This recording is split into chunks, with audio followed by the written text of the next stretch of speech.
Hello students, welcome to my channel. I am Rashmi, your maths teacher. तो अभी तक हम इस चैप्टर नंबर 4 क्लास 11 का इंट्रोडक्शन पढ़ चुके हैं। हम 1 2 3 3 क्वेश्चन भी सॉल्व कर चुके हैं। तो अब तक तो मुझे लगता है कि आपको जो 4 स्टेप इस क्वेश्चन के लिए यहाँ पे इस चैप्टर के लिए आपको याद रखनी है, वो आपको अब तक याद हो गई होगी। तो अगर वो स्टेप्स आपको याद है तो इजीली हम इन क्वेश्चन को सॉल्व कर पाएंगे। अगर किसी को नहीं याद है तो फिर से आप एक एक स्टेप को आप यहाँ पे देखो और माइंड में उनको बिल्कुल एज इट इज फिक्स कर लेना है कि पहले ये करना है देन ये करना है। जैसे आप मैगी नहीं बनाते हो, मैगी बनाने के लिए पहले गैस ऑन करना है, फिर उस पर पतीली रखनी है, फिर पानी डालना है। वैसे ही यहाँ पर भी सेम वैसे ही स्टेप्स है कि ये पहला स्टेप करना है, ये दूसरा करना है, ये तीसरा करना है, जैसे एल्गोरिदम जैसा हो गया। ठीक है, तो हमारा फर्स्ट स्टेप यहाँ पे क्या था कि जो हमारी गिवन इक्वेशन होती है उसको हमें पी एन के इक्वल लिखना होता है। Principal statement P of N यानी प्रिंसिपल स्टेटमेंट के इक्वल यहाँ पे पी ऑफ एन के इक्वल रखना होता है। तो पहली स्टेप हमारी याद हो गई। 4 स्टेप का ये हर क्वेश्चन 24 क्वेश्चन है, चाहे एग्जाम्पल्स है, ओनली इन 4 स्टेप्स पे आपके बेस्ड है। तो फर्स्ट स्टेप हम लिखें, फिर हम सेकंड स्टेप की बात करते हैं। ठीक है, तो let the given statement be P of N. जैसा का जैसा मैं लिख रही हूं, आपको एग्जाम में एज इट इज वैसा लिख देना है, क्योंकि यहाँ पे प्रेजेंटेशन के मार्क्स है इस वाले क्वेश्चन के अंदर हमेशा ये प्रूव होगा ही होगा। तो पी एन इक्वल टू हमने लिखा 1.2.3। तो ये डॉट का मतलब यहाँ पे मल्टीप्लीकेशन यानी 1 इंटू 2 इंटू 3 यानी 3 2 6, 6 इंटू 1 आपका ये 6 आएगा अगर आप इसको सॉल्व करते हो। फिर वही 2.3.4 हो गया। फिर यहाँ पे n+1 n+2 नंबर इसी तरीके से आ रहे ना, पहला है फिर उससे बड़ा है फिर उससे बड़ा है। तो यहाँ पे भी देखो ये सबसे छोटा है फिर उससे बड़ा है फिर उससे बड़ा है। और इस सीरीज का अगर आप यहाँ पे सम करते हो तो उसका जो आपका यहाँ पे जनरल फॉर्मूला बनेगा वो बनेगा n+1 n+2 n+3/4 हो गया। फिर सेकंड स्टेप हमारी यहाँ पे क्या होती है, वो होती है हमारी बेस स्टेप। तो बेस स्टेप के अंदर हम यहाँ पे क्या करते हैं कि हमने जैसे हमारे वो ब्रिक्स अरेंज किए थे और हमने पहले वाले को गिराया, तो हमने कंफर्म किया है कि पहला वाला गिरा है, तो इसीलिए हम इसको भी n=1 के लिए प्रूव करके दिखाते हैं। n=1 के लिए हम प्रूव करेंगे कि left hand side equal to right hand side है। तो बेस स्टेप लिख लें पहले। तो फॉर n=1 P1 इज यानी n=1 के लिए हमें left hand side equal to right hand side prove करना है। तो n=1 का मतलब लेफ्ट हैंड साइड के लिए क्या हो गया, लेफ्ट हैंड साइड के लिए n=1 का मतलब हो गया फर्स्ट स्टेप। ठीक है, n=1 का मतलब यहाँ पे क्या हो गया, ओनली फर्स्ट टर्म आपको यहाँ पे लिखना है। तो फर्स्ट टर्म आपकी यहाँ पे क्या है 1.2.3 यानी कि ये है 1 इंटू 2 इंटू 3 यानी कि 3 2 6, 6 इंटू 1 6 हो गया। और राइट हैंड साइड के लिए n=1 का मतलब होता है जो भी यहाँ पे n दिख रहा है उसकी जगह 1 पुट कर लो। तो n=1 का मतलब यहाँ पे ये हो गया कि इस फर्स्ट टर्म का जो है वो सम कितना होगा। तो फर्स्ट टर्म हम लेंगे, तो हमने इसको सॉल्व करके देख ली। और फर्स्ट टर्म यानी कि n=1 आपने यहाँ पे लिखा, कितनी टर्म का सम, n= मतलब नंबर ऑफ टर्म्स का सम। अब n=1 है तो फर्स्ट टर्म का ही होगा, n=2 लोगे तो फर्स्ट और सेकंड टर्म का आ जाएगा, n=5 लोगे तो फर्स्ट से लेकर के 5 टर्म तक का सम आ जाएगा। तो अभी हमने n=1 लिया है, तो ओनली फर्स्ट टर्म का जो हमारा यहाँ पे फर्स्ट टर्म का जो सोल्यूशन है वो यहाँ पे n=1 पुट करने पर आना चाहिए। तो RHS में n=1 पुट किया तो 1 हो गया, देन 1+1 तो ये हो गया 1+1, देन ये 1+2 तो ये हो गया 1+2, देन आपका 1+3 तो ये हो गया 1+3 और डिवाइडेड बाय आपका यहाँ पे हो गया 4। तो ये देखो यहाँ से कितना आएगा 1 है, देन 1+1 आपका 2 है, देन 1+2 3 है, देन 3+1 4 है, डिवाइडेड बाय 4। 4 से 4 कैंसिल हो गया, 3 2 6, 6 1 6 आ गया। यानी कि आप यहाँ पे क्या देख रहे हो, LHS इक्वल टू यहाँ पर RHS आ रहा है। तो हम यहाँ पे क्या लिखेंगे, here LHS equal to RHS। LHS equal to RHS इसका मतलब क्या लिखोगे, hence PN is true for n=1। ये P ऑफ 1 यहाँ पे कैसे आया, P ऑफ n था, n=1 का मतलब ये हुआ ना n=1 रखा तभी तो P ऑफ 1 आया। तो हम यहाँ पे क्या लिखेंगे, here PN is true for n=1। तो मैं यहाँ लिख लिया। नाउ थर्ड स्टेप हमारी यहाँ पे इंडक्टिव स्टेप। पहला P ऑफ n के इक्वल लिखना, फिर बेस स्टेप में आपको n=1 के लिए left hand side equal to right hand side prove करना होता है। अब इंडक्टिव स्टेप में क्या करना होता है, इंडक्टिव स्टेप में आप उसको लेट करते हो कि ये रैंडमली किसी भी बीच के एक नंबर के लिए भी ट्रू है। मैंने आपको दिखाया था ना वो कार्ड अरेंज करके इस तरह से अपने ब्रिक्स को यहाँ पे एक को टक्कर मार के गिराया था तो सारे के सारे गिर गए थे। तो हम देख रहे हैं कि पहला तो गिर गया, left hand side equal to right hand side हो गया। अब हम देख रहे हैं कि बीच में से भी अगर हम किसी को देखते हैं, कोई 60 नंबर नंबर वाला देखते हैं, कोई 50 नंबर वाला देख रहे हैं, तो वो भी गिरेगा। तो उसी वाले प्रिंसिपल को देख करके हम यहाँ देख रहे हैं कि अगर ये n इक्वल टू 1 के लिए लेफ्ट इक्वल टू राइट आ रहा है, तो हम यहाँ पे क्या करते हैं, लेट कर रहे हैं कि ये बीच में किसी एक नंबर के लिए भी ट्रू आएगा। तो हम उसको नंबर ना लेके एज ए वेरिएबल लेते हैं कि ये बीच में किसी k के लिए ट्रू आएगा। यहाँ पे बीच में इस तरह से चलता जा रहा है, तो बीच में कोई k नंबर की टर्म है, k नंबर तक की टर्म के लिए भी ये ट्रू आएगा। तो हम क्या लिखेंगे यहाँ पे, let pk be true for some positive integer. ठीक है, तो let pk be true for some positive integer. या फिर हम यहाँ पे लिख सकते हैं कि जो अब हमारा n है वहां वो हमारा k के इक्वल है। जो हमारा n है वो किसके इक्वल है, k के इक्वल। और हमने क्वेश्चन में देखा था कि सारे नंबर्स कहां से आ रहे हैं, सारे n कहां से आ रहे हैं, तो ये नेचुरल नंबर से आ रहे हैं। तो n बिलोंग्स टू आपका यहाँ पे क्या है, नेचुरल नंबर। तो इस क्वेश्चन के लिए हमें कुछ नहीं करना है, क्योंकि k की वैल्यू हमें नहीं पता है कि ये 50 नंबर है या 16 है, कहां तक की टर्म की हम बात कर रहे हैं। तो सिर्फ इस क्वेश्चन में आपको जहां जहां भी n दिख रहा है वहां पे आपको k पुट कर लेना है। जैसे हमको कहा कि n इक्वल टू 1 के लिए, तो हमें पता है इधर फर्स्ट स्टेप लेनी है, इधर फर्स्ट टर्म लेनी है, इधर n इक्वल टू 1 पुट कर देना है। अब मैं कहा कि n इक्वल टू 5 तक का बताओ आप, तो n इक्वल टू 5 मतलब फर्स्ट 5 टर्म का हम यहाँ पे लेफ्ट हैंड साइड सॉल्व करेंगे और यहाँ पे n इक्वल टू 5 करके सॉल्व कर देंगे। लेकिन जब n इक्वल टू k कह रहे हैं तो हमें नहीं पता वो कितनी टर्म की बात कर रहे हैं, कौन से नंबर को रैंडमली वो देख रहे हैं।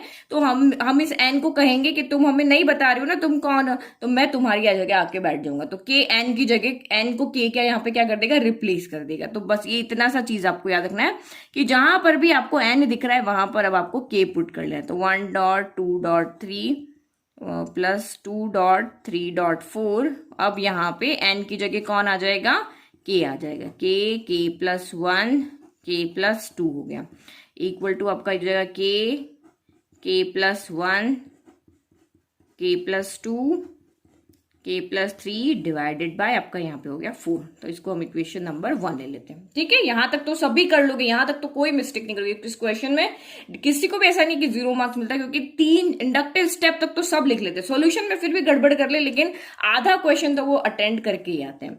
फिर आगे क्या होता है, हमने यहाँ पे माना कि ये p ऑफ k लिए भी ट्रू है। p ऑफ k लिए भी अगर हम इसको सॉल्व करके देखें तो left hand side equal to हमारी राइट हैंड साइड आ जाएगी।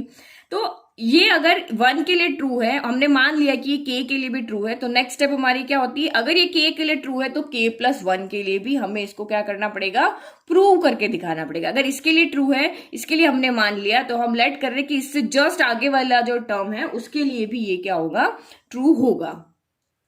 तो now we have to prove p of k plus 1 is also true. तो अब हमें यहाँ पे फिर से नहीं पता, देखो इसके लिए हमें pn इक्वल टू लिखना होता है, फिर n इक्वल टू 1 के लिए left equal to right prove करके बनाना होगा। ये आपको फिंगर पे स्टेप याद रखिए, p ऑफ n के लिए लिखना है, फिर बेसिक स्टेप में आपको n इक्वल टू 1 के लिए left equal to right prove करके बताना होता है, फिर p ऑफ k के लिए हमें लेट करना होता है और p ऑफ k प्लस 1 के लिए हमें प्रूव करना होता है। अगर हमें p ऑफ k प्लस 1 के लिए प्रूव करके दिखा दे तो हम कह देंगे इस n के ऊपर चाहे जितने नंबर रखो नेचुरल नंबर के, ये सबके लिए क्या हो जाएगा, ट्रू हो जाएगा। तो जैसे हमने यहाँ पे k के लिए हमें नहीं पता था तो k जाकर के n की जगह बैठ गया था, वैसे ही k प्लस 1 हमें नहीं पता कितनी टर्म है, तो k प्लस 1 भी यहाँ पे n को क्या कर देगा, रिप्लेस कर देगा। n की जगह जाके k प्लस 1 बैठ जाएगा। तुम मुझे नहीं बता रहे हो ना मैं कौन से नंबर तक की टर्म हूं, तो ये कहेगा मैं तुम्हारी जगह जाके बैठ जाता हूँ। तो ये हो जाएगा 1.2.3 फिर 2.3.4 हो गया और प्लस आपका ये पूरा चलेगा, यहाँ n है ना, n की जगह पे आपको यहाँ पे क्या रखना है, k प्लस 1 रखना है। फिर n प्लस 1 है तो ये आपका यहाँ पे देखो 1 बाय 1 इसको सॉल्व कर, ये देखो ये यहाँ पे आपका n प्लस 1 है तो n की जगह मैंने k प्लस 1 रखा, लेकिन एक प्लस 1 तो यहाँ पे पहले से, तो ये आपका यहाँ पे क्या हो जाएगा, n प्लस 1 आपका अब k प्लस 2 हो जाएगा। सेम अगर हम n प्लस 2 की बात करें तो n की जगह पे तो हमने k प्लस 1 रखा, प्लस का 2 यहाँ पे एज इट इज है। n की जगह पे मैंने क्या रखा, k प्लस 1 रखा, इस n की जगह पे प्लस 2 तो एज इट इज है, तो ये आपका यहाँ पे क्या हो जाएगा, k प्लस 3 हो जाएगा। तो सेम यहाँ पर भी n आपका k प्लस 1 हो जाएगा, ये k प्लस 1 प्लस 1 तो ये k प्लस 2 हो जाएगा, ये k प्लस 1 प्लस 2 तो ये k प्लस 3 हो जाएगा, और ये k प्लस 1 प्लस 3 तो ये k प्लस 4 हो जाएगा यहाँ पे। ठीक है, एक एक यहाँ पे बढ़ जाएगा क्योंकि n की जगह अब k प्लस 1 आ रहा है। तो अब हम यहाँ पे क्या करें, सीधा लिख लें, एक एक स्टेप आपको बढ़ाना नहीं क्योंकि लिखने में बहुत ज्यादा काम है इसमें। तो ये n आपका k प्लस 1 हो गया, n प्लस 1 आपका यहाँ पे k प्लस 2 हो जाएगा, और n प्लस 2 तो k प्लस 1 प्लस 2 तो ये आपका यहाँ पे हो जाएगा k प्लस 3 हो जाएगा। फिर इक्वल में n की जगह पे हमारा हो जाएगा k प्लस 1, n+1 तो k+1 आपका k+2 हो जाएगा, और n+2 तो ये आपका हो जाएगा k+1+2 तो k+3, और लास्ट वाला k+1+3 तो ये हो जाएगा आपका k+4 हो जाएगा, और ये डिवाइडेड बाय क्या हो जाएगा आपका 4 हो जाएगा। ठीक है, तो यहां तक तो सारे बच्चे कर लेते, यहां तक तो कोई गलती नहीं करता। अब नेक्स्ट स्टेप आपको यहाँ पे क्या रखनी होती है कि हमें इससे जस्ट पहले वाली टर्म भी यहाँ पे लिखनी होती है, इससे जस्ट पहले वाली टर्म।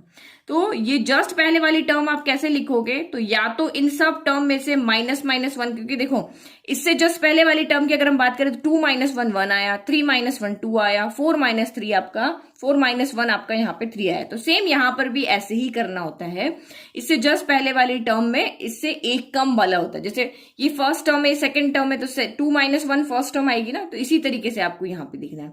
और अगर किसी को नहीं समझ में आता है कि इससे जस्ट पहले वाली टर्म कहाँ से लिखनी है, तो सीधा सीधा सबसे सिंपल तरीका, जो आपने p ऑफ k लिखा है ना, उसकी लास्ट टर्म को एज इट इज यहाँ पे कॉपी कर लो। क्यों? क्योंकि ये p ऑफ k है, ये p ऑफ k+1 है, इसमें इससे एक ज्यादा टर्म आ रही है, तो इससे एक जस्ट पीछे वाली टर्म आपकी ये वाली हो जाएगी। तो k+1 -1 करोगे तो +1 से -1 कैंसिल करेगी, k हो जाएगा। k+2 में से -1 करोगे तो ये k+1 हो जाएगा।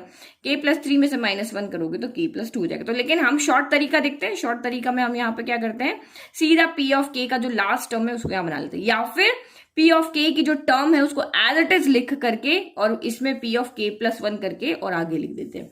ठीक है, यहाँ पे तो इसमें आप यहाँ देखो, अगर कभी भी p ऑफ k+1 आपको यहाँ पे लिखना है तो p ऑफ k को सीधा का सीधा यहाँ कॉपी कर लो, फिर इसके आगे वाली स्टेप आपको लिखनी, तो k की जगह k+1 हो जाएगा, k की जगह k+1 +1 k+2 हो जाएगा, k की जगह k+1 +2 आपका k+3 हो जाएगा। और ये तो हमने बनाया, वो समझ में आ गया। बस इस चीज का यहाँ पे ध्यान रखना है, क्योंकि हमें यहाँ पे इसकी वैल्यू को पुट करके सॉल्व करना था, हमें ये वाली वैल्यू यहाँ पे पुट करके सॉल्व करना होता है। इस सीरीज को यहाँ से हटा के हमें सॉल्व करना होता है, left hand side equal to right hand side लाना होता है, इसीलिए हम यहाँ पे p ऑफ k की वैल्यू यहाँ पे बनानी होती है। तो p ऑफ k की वैल्यू तो हम तभी पुट कर पाएंगे ना जब हमारे पास यहाँ से लेकर यहाँ तक की पूरी सीरीज हो। तो इस सीरीज को कंप्लीट बनाने के लिए हम यहाँ पे इससे जस्ट पहले वाली एक टर्म यहाँ पर लिख देते हैं। तो अब लिख ले, ओके। तो ये हमने यहाँ पे लिख दिया p ऑफ k+1, देखो 1.2.3 2.3.4 हो गया, ये वाला टर्म हमने यहाँ पे लिख दिया। तो अब आप यहाँ पे क्या देख रहे हो, ये हमारा पूरा p ऑफ k बन गया, ये वाला।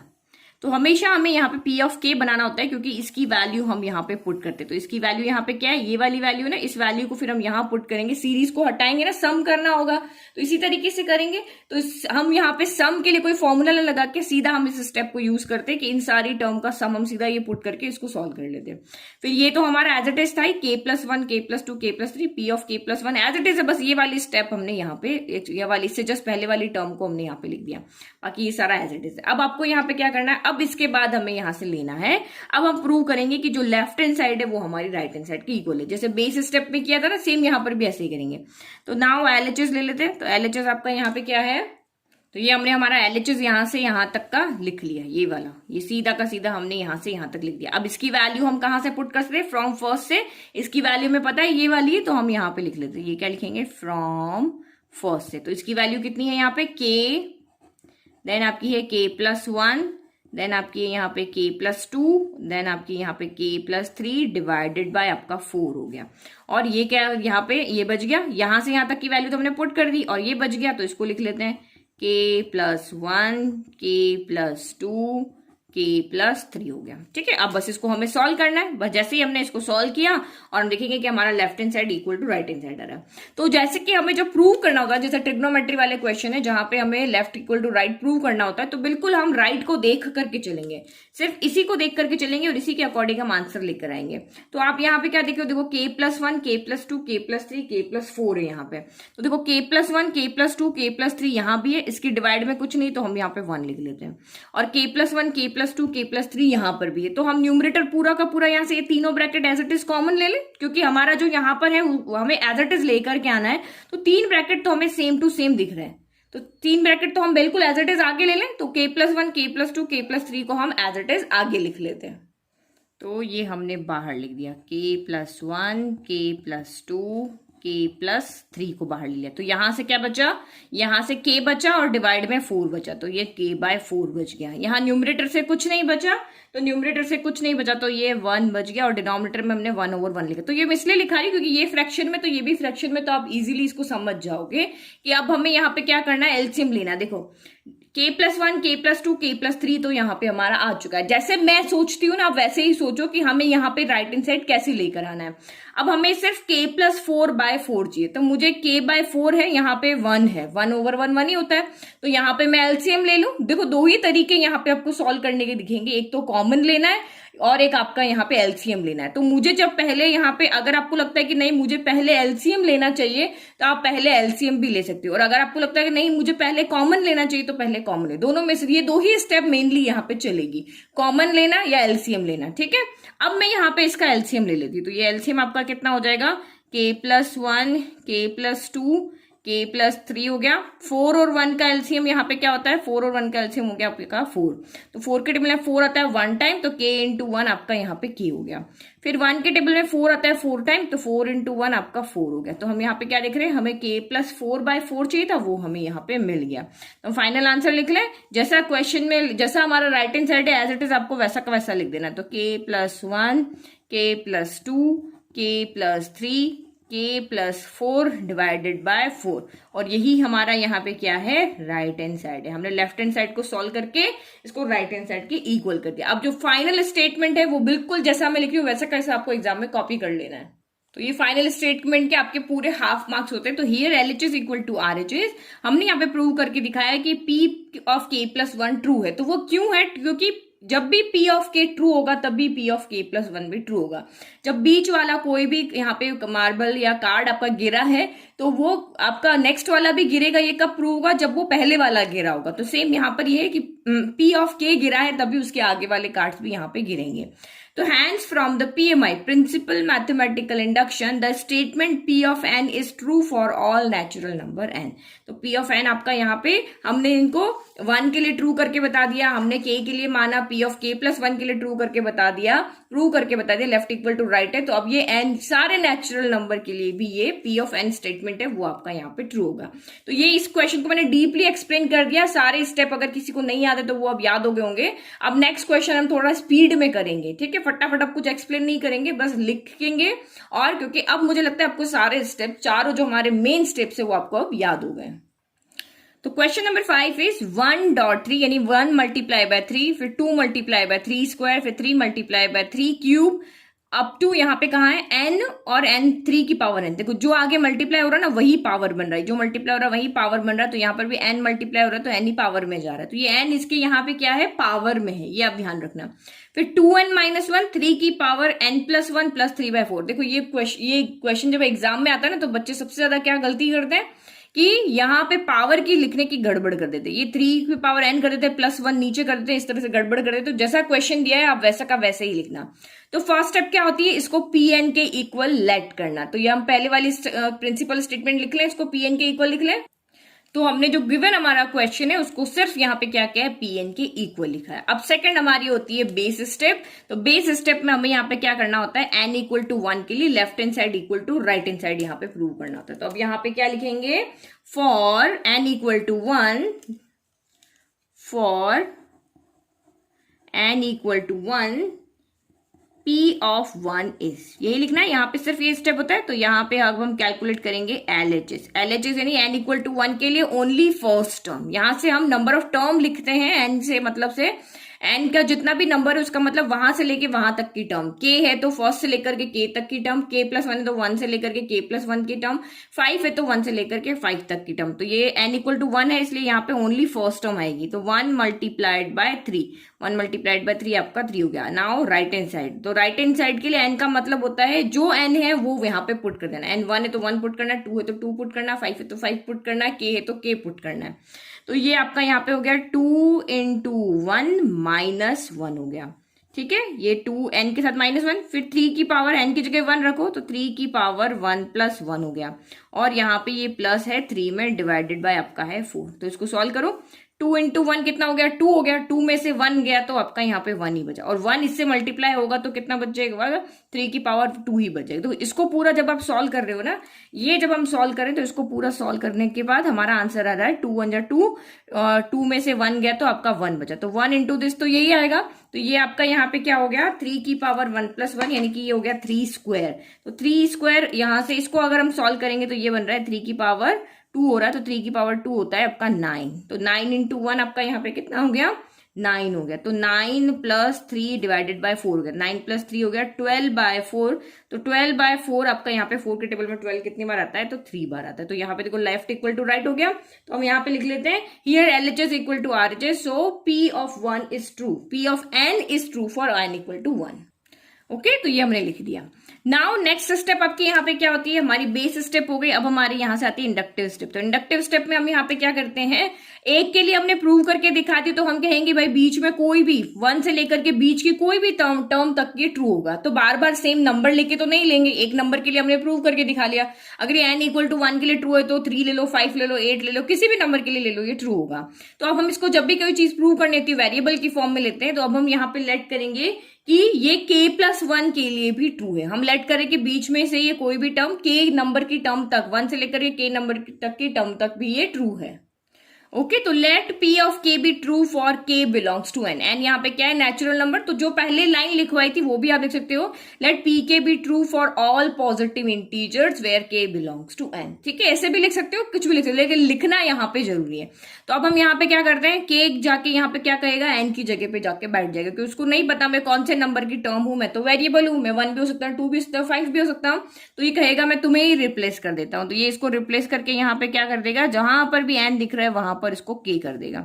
तो 2.3 स्क्वायर प्लस 3.3 का क्यूब प्लस जहां भी आपको n दिख रहा है वहां पे k पुट कर दो, k.3 की पावर आपका यहाँ पे k हो गया, इक्वल टू 2 पावर यहाँ पे आपका 2n-1 है तो 2k-1 हो जाएगा। देन 3 की पावर आपकी यहाँ पे k+1 हो जाएगी, देन प्लस 3 डिवाइडेड बाय आपका 4 हो जाएगा। तो ये इसको आपको ठीक से लिखना है, गलती नहीं करनी है।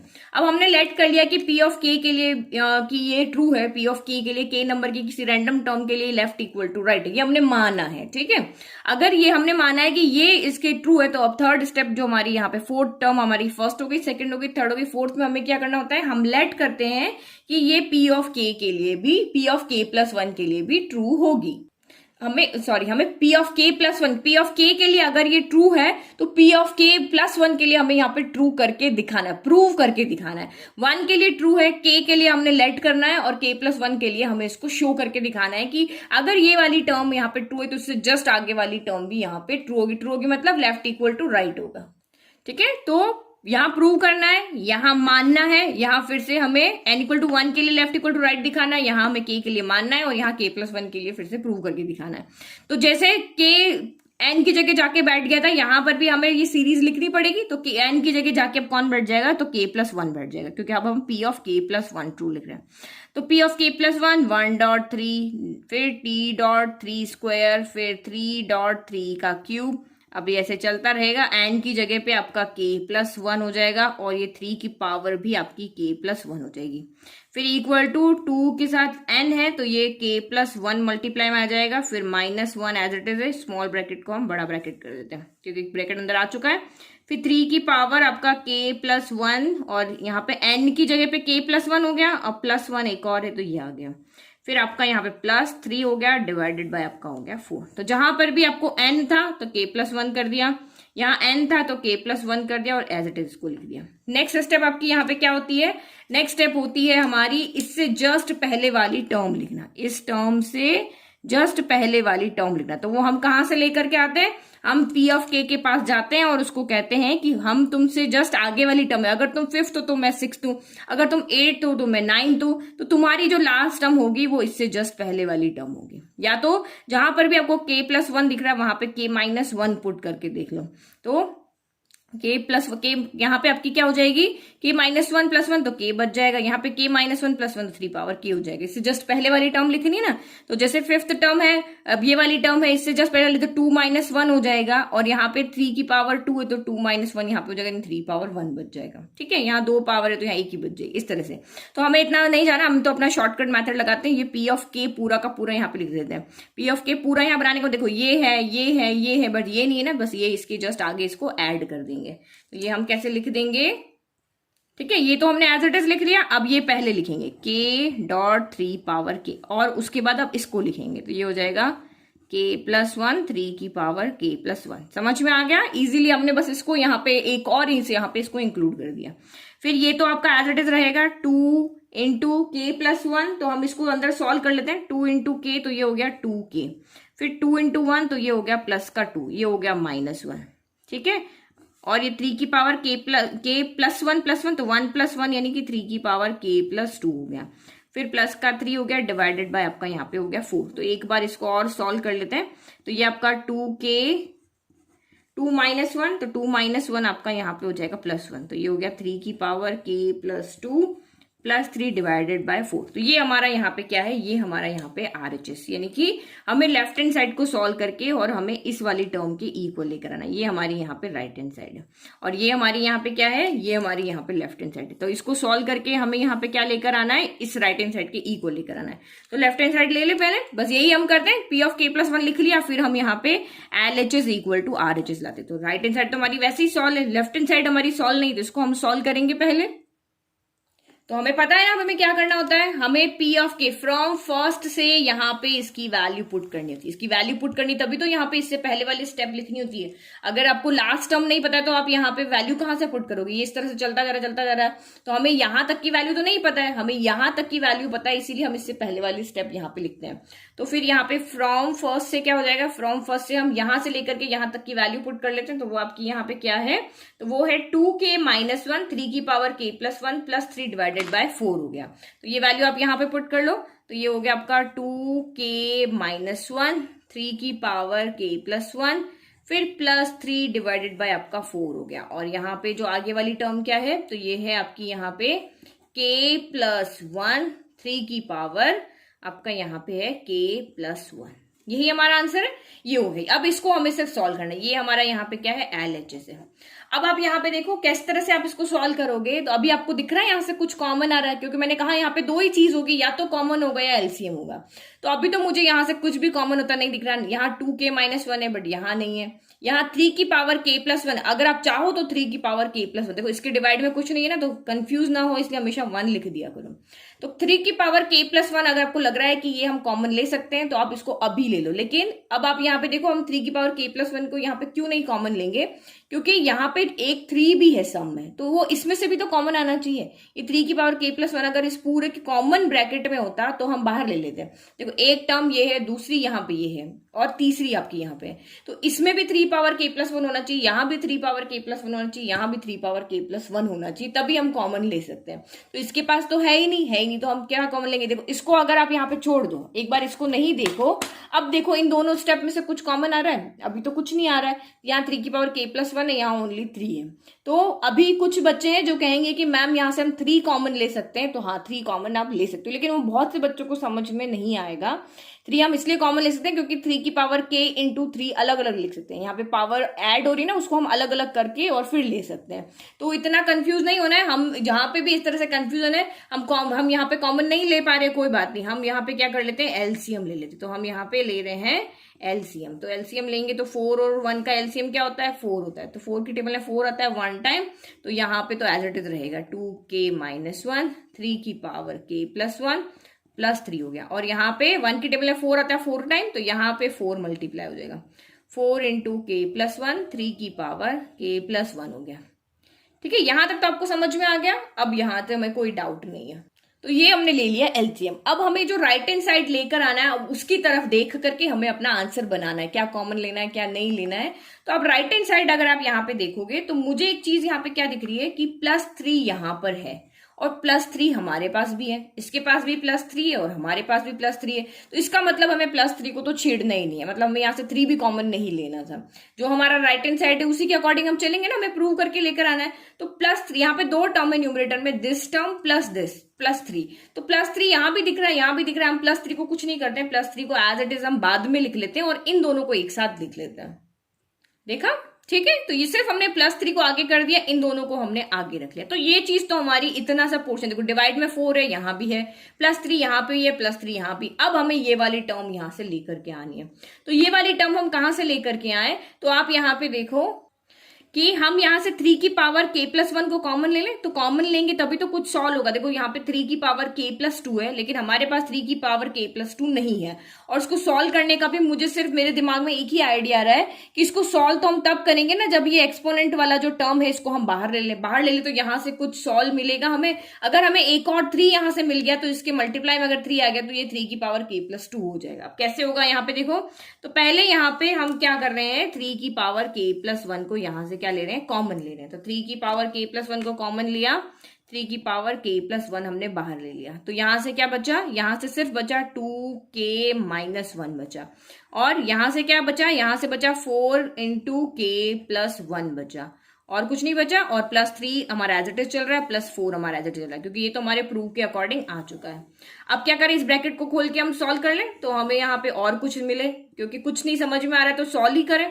तो ये k प्लस 1 हो गया, अंदर क्या बचा 2k माइनस 1, तो ये हो गया 2k माइनस 1, फिर प्लस तो प्लस, फिर 4 इंटू के तो ये हो गया 4k, फिर 4 इंटू 1 तो ये हो गया आपका 4, फिर डिवाइडेड बाय आपका यहाँ पे प्लस 3 है और इसके डिवाइड में यहाँ पे कौन है, 4 है। तो अब इसको सॉल्व करें, 3 की पावर k प्लस 1 तो एज इट इज हो गया, 2k प्लस 4k, तो ये देखो दो, इसके पास 2 चॉकलेट है, इसके पास 4 चॉकलेट है, तो मिला के कितनी चॉकलेट हुई, 6 चॉकलेट हुई। तो जब भी कोई वेरिएबल हो ना तो उस वेरिएबल की जगह कोई भी ऐसी चीज रख लो। यहाँ पे बहुत कंफ्यूजन होता है, ये अगर इसके साथ में कोई रूट होता तब भी बच्चे कंफ्यूज होते हैं, रूट का क्या होगा। तो आप हमेशा कोई भी अलग सी चीज दिखती है उसको कोई एक ऑब्जेक्ट रख दो वहां पर। फिर ये नंबर है 4 माइनस 1, तो 4 माइनस 1 आपका यहाँ पे 3 हो जाता है, लेकिन साइन आएगा प्लस का क्योंकि 4 बड़ा है, तो ये हो गया प्लस 3 डिवाइडेड बाय आपका 4 हो गया। ठीक है, तो अब यहाँ पे क्या देख रहे हो आप, यहाँ पे अब मैं 3 आ गया, 4 आ गया, सेम आ गया। यहाँ पे ब्रैकेट के अंदर 6k प्लस 3 है, यहाँ ब्रैकेट के अंदर 2k प्लस 1 है, तो हम 6k प्लस 3 को 2k प्लस 1 बना सकते हैं। यस, कैसे बना सकते हैं, मैं यहाँ से 3 को कॉमन लेती हूँ। अगर मैं 3 को बाहर ले लूंगी, 3 की टेबल में 6 आता है 2 टाइम, 3 की टेबल में 3 आता है 1 टाइम, तो ये मेरा 2k प्लस 1 हो जाएगा। 3 की पावर k प्लस 2 को हम बाद में देखते हैं, तो ये 3 की पावर k प्लस 1 हो गया। यहां से हमने एक 3 को बाहर ले लिया, तो अंदर क्या बच गया आपका 2k प्लस 1 बच गया। 3 2 6 हो गया और 3 3 1 हो गया, तो हमने इसको यहां से 3 को बाहर ले लिया, प्लस 3 डिवाइडेड बाय 4 आपका एज इट इज हो गया। देखो ये जब भी कोई नंबर होता है उसकी पावर में कुछ नहीं तो इसका मतलब 1 होता है। और आपको एक चीज पता है यहाँ पे कि जब भी बेस सेम होता है तो पावर क्या हो जाती है, ऐड हो जाती है। देखो यहाँ पे आपने ये तो पढ़ा ही होगा, 9th क्लास से हम पढ़ते हुए आ रहे हैं। यहाँ पे देखो, इधर मैं समझाती हूँ, ये देखो a power x into a power y, इसी तरह यहाँ पे a है, a कौन है, यहाँ पे 3 है, x का मतलब k प्लस 1 है और y का मतलब 1। जब बेस सेम होता है तो पावर क्या हो जाती है, ऐड हो जाती है। इस तरह से अगर 2 पावर 2 है इंटू, लेकिन बीच में रिलेशन क्या होना चाहिए, मल्टीप्लाई का होना चाहिए, तभी ये ऐड होती है। 2 पावर 2 इंटू 2 पावर 5 है, तो 2 पावर क्या हो जाएगा, बेस सेम है तो एक बार लिख लेंगे, पावर ऐड हो जाएगी, 5 प्लस 2 आपका यहाँ पे 7 हो गया, इस तरीके से। तो यहाँ पर भी आपका यही होगा, बेस सेम है तो यहाँ पे पावर्स क्या हो जाएगी आपकी, ऐड हो जाएगी। तो 3 की पावर यहाँ से क्या हो जाएगा, 3 की पावर k प्लस 1 हो जाएगी। इसके मल्टीप्लाई में 2k प्लस 1 है ये, और ये प्लस 3 डिवाइडेड बाय 4, तो k प्लस 1 प्लस 1 क्या हो गया, 2 हो गया, यानी कि 3 की पावर आपकी यहाँ पे क्या हो जाएगी, k प्लस 2 हो जाएगी, मल्टीप्लाइड में 2k plus 1 plus 3 divided by 4। तो यही हमारा RHS है। इसमें मैंने 3 की पावर k प्लस 2 पहले लिखा है, इन्होंने बाद में लिखा है, तो मल्टीप्लाई और एडिशन में ऑर्डर का कोई फर्क नहीं पड़ता, मैं इसको चाहे बाद में लिख दूं, 2k प्लस 1 3 की पावर k प्लस 2 और आपका प्लस 3 डिवाइडेड बाय 4 हो गया। और यही हमारा यहाँ से क्या आ रहा है, अगर हम देखें तो यही हमारा यहाँ से RHS है, ये RHS है और ये भी हमारा यहाँ पे क्या है, RHS है। तो हमने लेफ्ट हैंड साइड को सॉल्व किया और देखा कि हमारा यहाँ पे राइट हैंड साइड आ गया। ठीक है, अब वही लास्ट हमारी हाफ मार्क की इंपॉर्टेंट लाइन जो हमारे हाफ मार्क दिला सकती है, तो लाइन्स तो हमारी same, the here LHS equal to RHS, thus P of k plus 1 is true whenever pk is true। तो जब भी pk ट्रू होगा तो उससे आगे वाली टर्म भी हमेशा ट्रू होगी। तो hence from the PMI the statement Pn is true for all natural number। तो हमने यहाँ पे अगर k plus 1 के लिए प्रूव करके बता दिया तो हम यहाँ पे नेचुरल नंबर कोई भी आए सबके लिए ट्रू होगा। वेरिएबल के लिए ट्रू है तो नंबर्स के लिए ऑब्वियसली ट्रू होगा। ठीक है, नाउ एक और क्वेश्चन कर लेते हैं इसके अंदर। तो क्वेश्चन नंबर 6 जो है वो हमारा अभी जो हमने क्वेश्चन नंबर 4 किया बिल्कुल वैसा ही है, 1.2 2.3, ये देखो अभी जस्ट हमने किया ना ये वाला, इस तरह से देखो यहाँ 3 टर्म थी, यहाँ 2 टर्म है, तो ये तो बहुत इजीली सॉल्व हो जाएगा। तो सेम आपको फर्स्ट क्या करना है, हम मानेंगे कि तुम Pn के इक्वल हो। ये नहीं कह रहा है, ये कह रहा है नहीं मैं लेफ्ट इक्वल टू राइट हूं, नहीं हम कहेंगे नहीं तुम दोनों Pn के इक्वल हो, तो हम लिखेंगे इसको Pn के इक्वल।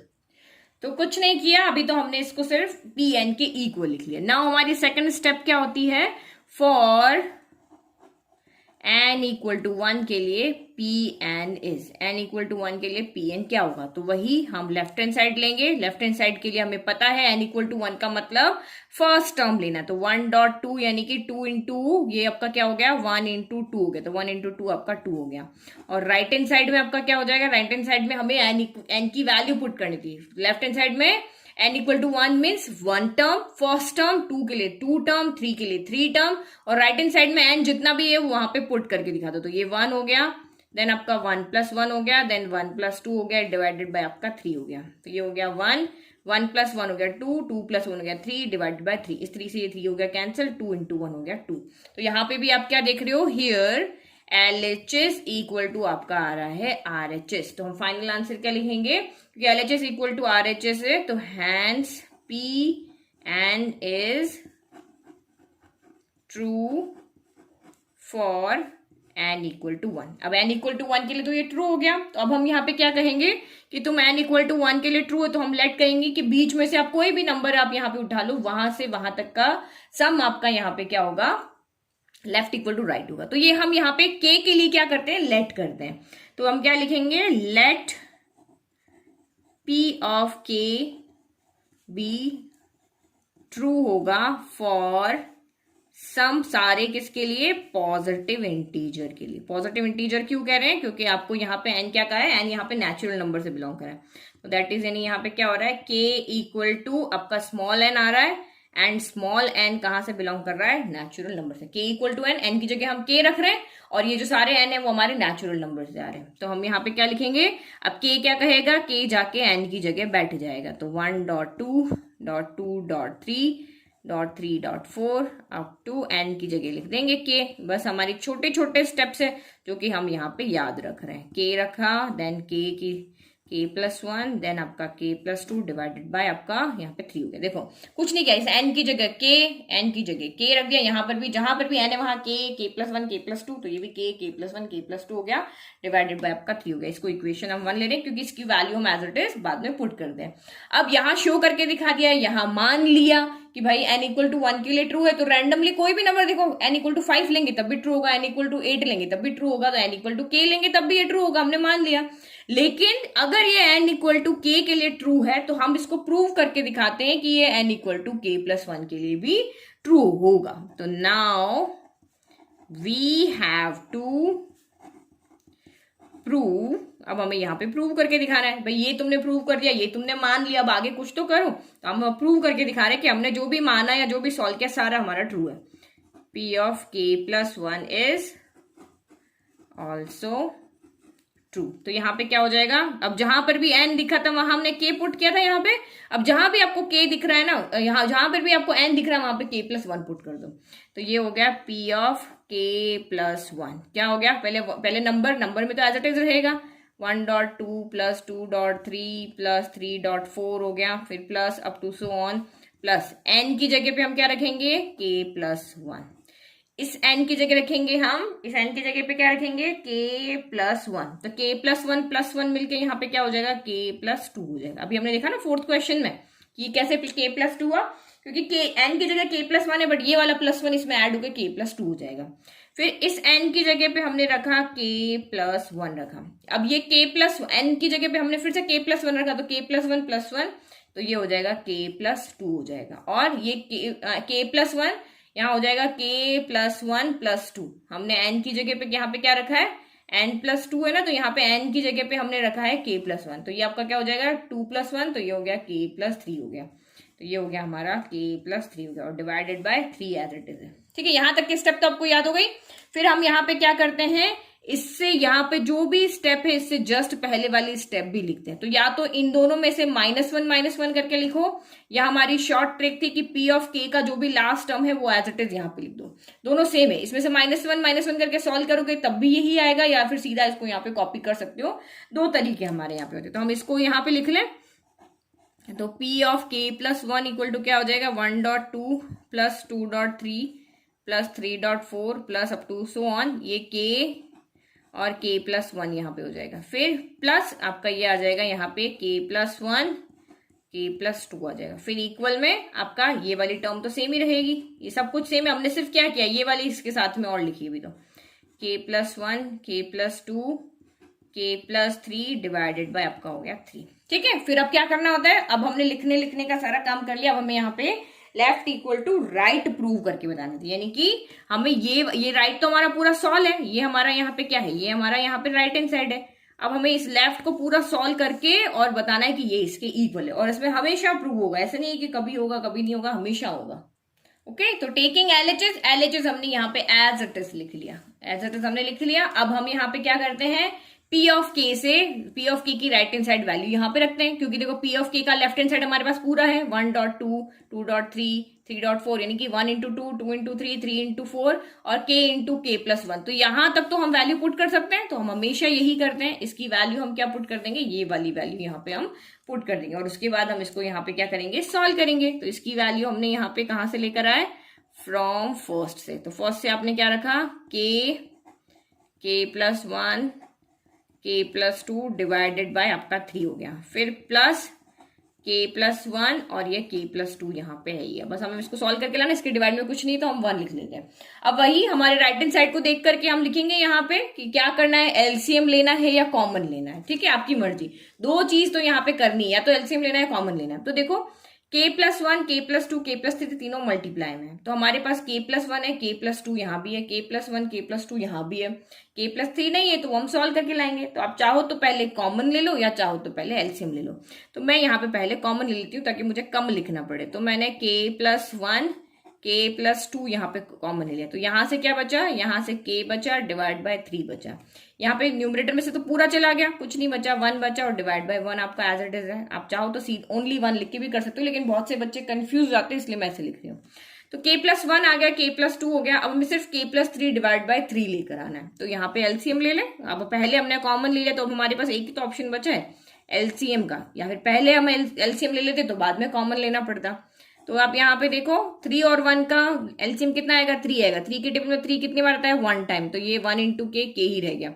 1 के टेबल में 3 आता है 3 टाइम, तो 3 इंटू 1 आपका 3 हो गया, तो हो गया हमारा फाइनल आंसर। अब बस इसको जो हमारा राइट हैंड साइड है उसके अकॉर्डिंग अरेंज कर दो, k प्लस 1 हो गया, देन आपका k प्लस 2 हो गया, फिर ये आपका k प्लस 3 हो गया और ये डिवाइड बाय 3 हो गया, जो कि हमारा यहाँ पे क्या हो गया, जो है हमारा किसकी इक्वल, राइट हैंड साइड की इक्वल। ये हमारा राइट हैंड साइड था ना, ये राइट हैंड साइड था, देखो दोनों सेम आ रहे हैं, k plus 1 k plus 1 k plus 2 k plus 2 k plus 3 k plus 3 divide by 3। फिर वही फाइनल हमारी हाफ मार्क की लाइन जो हमें हाफ मार्क दिलाएगी और लिखनी कंपल्सरी की, हम यहाँ पे क्या लिखेंगे कि p ऑफ k प्लस 1 कब ट्रू होगा, जब p ऑफ k ट्रू होगा, जब भी p ऑफ k ट्रू होगा तभी p of k plus 1 true होगा। तो ऐसे क्यों, क्योंकि p ऑफ k की वैल्यू तो आप यहाँ पे रख रहे हो, बीच का कोई गिरेगा तभी उसके आगे वाला गिरेगा ना, अगर बीच में आपने सही से अरेंजमेंट नहीं किया है, ब्रिक्स का सही से अरेंजमेंट नहीं किया है, तो आपका यहाँ पे बीच वाला गिरेगा नहीं गिरेगा तो उसके आगे वाले भी नहीं गिरेंगे। यही तो डोमिनो इफेक्ट है जिसपे ये क्वेश्चंस हम लिख रहे हैं, ये प्रिंसिपल पे।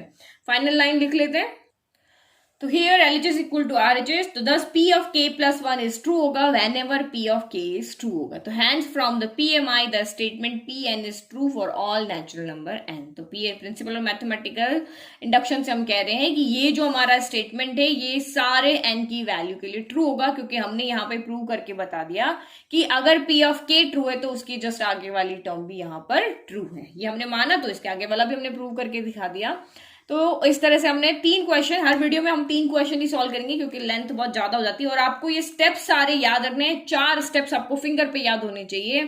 Pn के इक्वल लेट करना है, n इक्वल टू 1 के लिए प्रूव करना है, P ऑफ K के लिए मानना है और K प्लस 1 के लिए ट्रू करके दिखाना है। ये 4 स्टेप आपको यहाँ पे याद होनी चाहिए।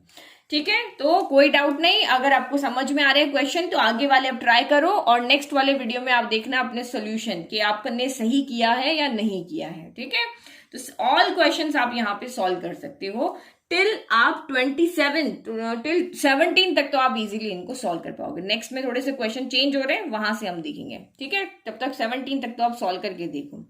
Okay, thank you.